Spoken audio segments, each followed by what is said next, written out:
Bien, hola a todos.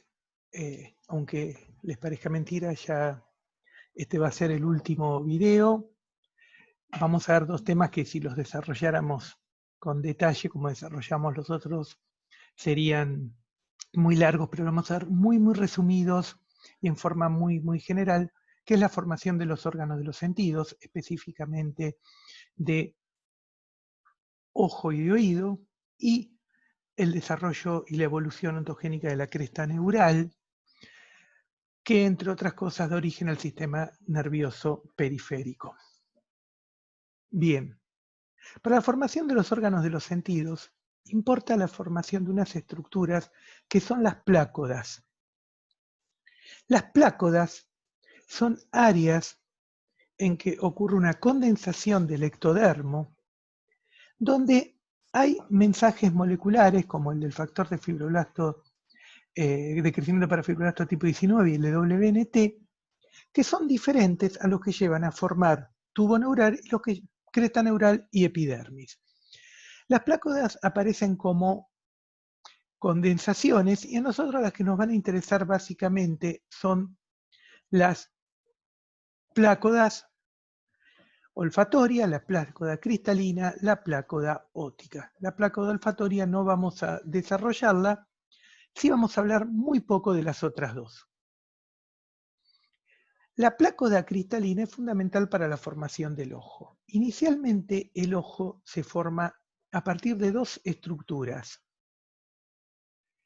Una es justamente la plácoda cristalina y la otra es la vesícula óptica. La plácoda cristalina se forma como una plácoda en el ectodermo, como dijimos, y la vesícula óptica era una proyección, una evaginación, mejor dicho, del diencéfalo, obviamente par, y ocurría esto, si recordamos. Empieza a haber procesos de inducciones recíprocas, la vesícula óptica empieza a verse presionada por la plácoda cristalina que se invagina y se transforma en cúpula, y esto es lo que lleva a que se formen las dos capas de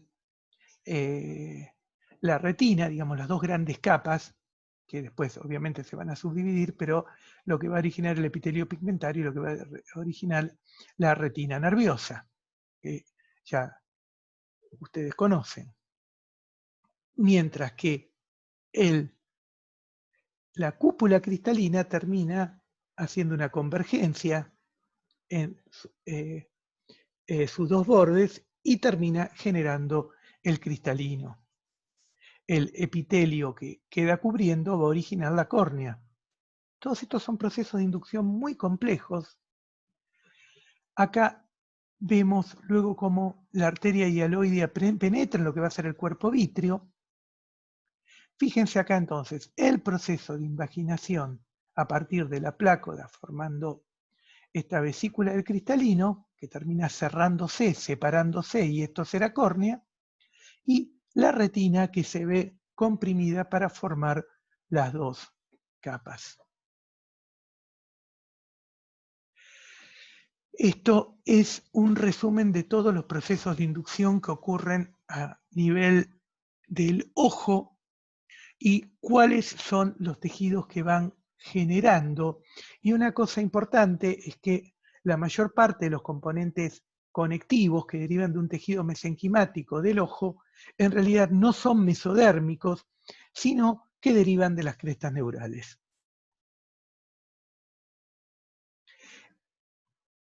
La formación del ojo tiene que ver bastante con un factor de transcripción codificado por un gen maestro que es PAC6, que una de las grandes funciones que tiene PAC6 es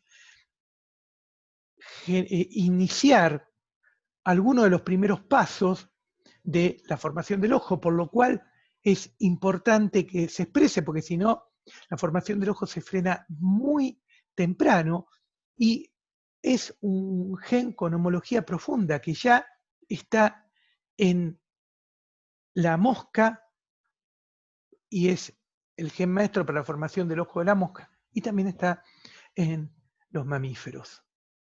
PAC6 es inhibido por Sony Hedgehog y en condiciones normales se forman dos vesículas ópticas porque en esta zona se expresa Sony Hedgehog. En la ciclopía, Sony Hedgehog no está, entonces no hay diferencia de las vesículas ópticas, hay un solo gran campo óptico y por eso se forma un solo ojo. ¿Qué pasa con el oído? En el oído la cosa es un poco distinta porque la formación del oído interno, que es la que nos interesa desde el punto de vista neurológico, se da también por una plácoda que se invagina, formando una vesícula, y esa vesícula que se forma a partir de la plácoda es la que terminará diferenciándose a los componentes característicos del oído que se desarrollan muy tarde. Fíjense acá, recién a los 5 meses empezamos a ver la diferenciación de las estructuras que tienen que ver con la función del oído interno. Recién empiezan a formarse a los 5 meses, por eso la capacidad de escuchar sonidos es muy tardía durante el desarrollo también. Bien, y acá nuevamente la complejidad que tiene no es tanto como la del ojo, los procesos de inducción más importantes que ocurren para la formación del oído. Bien. Pasamos a las crestas neurales. Las crestas neurales las vamos a analizar de una forma muy resumida porque muchos de los aspectos de las crestas neurales escapan a los objetivos de este curso. Son tan importantes para el desarrollo general que algunos autores las han postulado como una cuarta capa del desarrollo. Es una cuarta capa que se sumaría a ectodermo, mesodermo y endodermo, por la variedad de estructuras que forman. Y algunos autores, como Hall, han propuesto que la aparición de las crestas neurales es un hecho tan importante en la evolución, no hay dudas que lo es, que su aparición tendría que llevar dentro de los cordados a la aparición de un nuevo filum, que sería el cristata, donde estaríamos todos los organismos que tenemos cresta neural en nuestro desarrollo. Fíjense todas las estructuras que derivan de las crestas neurales. Las neuronas de los ganglios sensoriales simpáticos y parasimpáticos y de los plexos, células de la neuroglía periférica, como las células de Schwann, la médula suprarrenal, las células secretoras de calcitonina de la tiroides humana, que en los vertebrados no mamíferos forman el cuerpo último branquial, algunas de las células del cuerpo carotídeo, los melanoblastos y sus derivados, los melanocitos, el cartílago, hueso y la mayor parte del tejido conectivo de la cara y de la parte ventral del cráneo, el endotelio y el estroma de la córnea, del ojo, la papila dentaria, la dermis y los músculos lisos y tejido adiposo de piel de cabeza y cuello, no músculos estriados. Tejido conectivo de glándulas salivales, lacrimales, timo, tiroides, hipófisis. Tejido conectivo y músculo liso en el origen de las arterias del arco aórtico y también algunos componentes del corazón, del esqueleto cardíaco en especial. La cresta neural se divide en regiones donde lo característico es la expresión de diferentes factores de transcripción, por ejemplo a nivel craneal SOC9, a nivel troncal y sacral SOC10. Acá tenemos lo que se origina en cada cosa, la importancia de la deportación craneal en los ganglios craneales, y El sistema nervioso parasimpático, básicamente, se va a originar en dos lugares. Recordemos que, hablando del sistema nervioso autónomo, hay neuronas medulares en este sistema, pero sus ganglios, al igual que los ganglios dorsales, están en el sistema nervioso periférico, fuera del sistema nervioso central. Bueno, los componentes simpáticos se desarrollan especialmente a partir de las crestas neurales del tronco. En cambio, los parasimpáticos en la región vagal y en la región sacra. Este dibujo, esta fotografía con un esquema está sacado de la última edición del libro de Gilbert y nos muestra un poco cómo migran las células de la cresta neural. Piensen que las células de cresta neural migran hacia todos lados. Entonces, ¿cómo migran? Con guías que están a larga distancia, como estos carteles, con guías locales, como este policía, con lugares donde se puede crecer, y migran a veces en forma colectiva y a veces en forma individual. Hay barreras físicas que impiden la migración y los axones van siguiendo un determinado camino en base a estos mensajes. Bien. En las crestas neurales se da mucho un fenómeno, un proceso que es el de transformación epitelio-mesenquimática. Las células de la cresta neural pierden en un momento las moléculas de adhesión entre ellas, las caderinas básicamente, y toman un fenotipo mesenquimático y empiezan a migrar. Esto tiene que ver con la expresión de algunos factores como SNAIL2, que es típico de SNAIL2 y luego SNAIL1, que son típicos de estas células. Migran como migran las células mesenquimáticas, haciendo procesos de protrusión y retracción mediados por el citoesqueleto. Y ahí van a migrar por diferentes caminos para formar los diferentes componentes. La neurona y glía de los ganglios craneales, cartílago y hueso en craneal, tejido conectivo también en craneal, y en el tronco, por ejemplo, neuronas y glía de los ganglios, médula adrenal y melanocitos. En reptiles, por ejemplo, también es muy común que del tronco migren cartílago y hueso, por ejemplo, parte de la carcasa de la caparazón de la tortuga tiene un origen en los huesos, tiene un origen en la cresta neural. Bien, las crestas neurales son el resultado del encuentro de la epidermis, que tiene altos niveles de WNT con el tejido nervioso que tiene altos niveles de BMP. Esto lleva a la expresión de algunos factores de transcripción como SLUC, que es indispensable para que la célula se mueva, y FOXD3, que es indispensable para que alcance el fenotipo de cresta.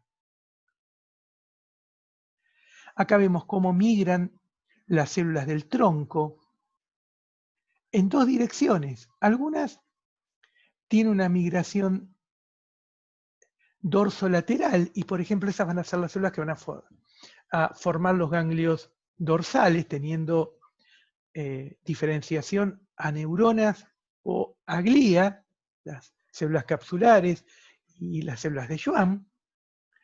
Otras van a migrar hacia ventral y van a tener, por ejemplo, la capacidad de formar, mejor dicho, los ganglios a nivel entérico. También migran células que se diferencian a melanocitos. Y Se discute si en mamíferos puede haber una migración de cresta neural para formar tejidos de tipo conectivo, como podrían ser tejidos cartilaginosos y óseos, como ocurre en los reptiles. Este es un trabajo que realizamos nosotros en armadillos, que son los únicos mamíferos que tienen huesos en la piel, osteodermos, y acá lo que utilizamos fue HNK1, un marcador de cresta neural. El armadillo tiene osteodermos en la piel dorsal, pero no en la piel ventral. Y fíjense cómo este marcador de cresta neural aparece en los osteodermos, mejor dicho, en la zona donde se van a formar los estodermos, en la piel dorsal, pero no aparece en la piel ventral. Cuando usamos un marcador de melanocitos, vimos que las células que habíamos encontrado acá no eran melanocitos. Este trabajo está en revisión para ser publicado en Evolution and Development y sería la primera demostración de que en los mamíferos también las células tienen la capacidad de migrar hacia el tronco. Bien. Dentro de las células del tronco, justamente la cresta neural del tronco, tenemos también el linaje que lleva neuroma simpática, que es estimulado por el factor de crecimiento de fibroblasto de tipo 2, y el que lleva a la célula cromafin, que es estimulado por los glucocorticoides que inhiben la diferenciación neural y que lleva a la formación de las células de la médula suprarrenal.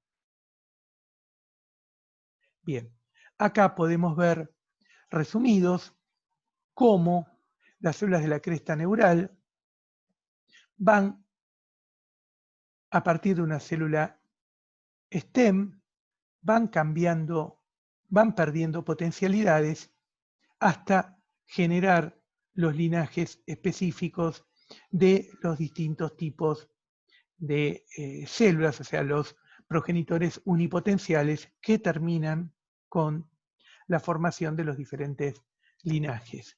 Es muy interesante que en la década de los 70 fue sorprendente el descubrimiento de que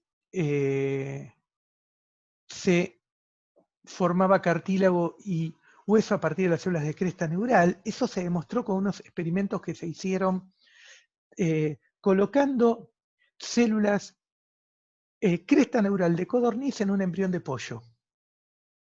Entonces, como las células de codorniz se pueden caracterizar por algunas diferencias celulares de las de pollo a nivel de sus núcleos, se pudo ver cómo migraban. Y lo más curioso fue que se consiguió generar un embrión quimérico, que nació un pollito quimérico, donde las características de la cara eran características de una codorniz y no de un pollo. Ahí se demostró que la cara era formada a partir de elementos que migraban desde la cresta neural, pasan a formar parte de los arcos branquiales o faringios y luego migran para formar el esqueleto facial y la dermis facial. Bien, acá vemos la formación de los ganglios simpáticos, donde lo importante que tenemos que pensar es cómo migran esas células, pierden el fenotipo epitelial, se hacen mesenquimáticas, y luego adquieren un nuevo fenotipo cuando llegan al sitio donde son atraídos por los mensajes, de la misma forma que vimos para cualquier neurona, cuando hablamos de neurogénesis. Bien, hemos finalizado. Espero que el material les haya servido y obviamente están para contactarme, estoy para que me contacten, me pregunten lo que sea, expliquen lo que sea. Voy a subir, además de los videos, algunos papers que no son necesarios que los lean, que los estudien, pero que puede ser un material complementario para quien le haya interesado el tema. Bien, particularmente de nuevo la bibliografía básica puede ser el libro de neurociencia de Purves, puede ser también el libro de Patten, de Carson, de la embriología humana y biología del desarrollo. Algunos otros libros de embriología humana pueden servir, como la histología y embriología del ser humano de Valentich y Einar y Robacio. También Langman, aunque a mí particularmente no es el libro que más me gusta. Y en un nivel más profundo tienen los dos libros que están en inglés, que están en inglés las ediciones más nuevas, o sea, como el Candle de neurociencia y la biología del desarrollo de Gilbert. Bien, por lo demás agradezco mucho la posibilidad que me han dado de estar en contacto, aunque sea así con ustedes, lamentablemente solo así, y bien, como les decía, para cualquier duda a su disposición. Muchas gracias.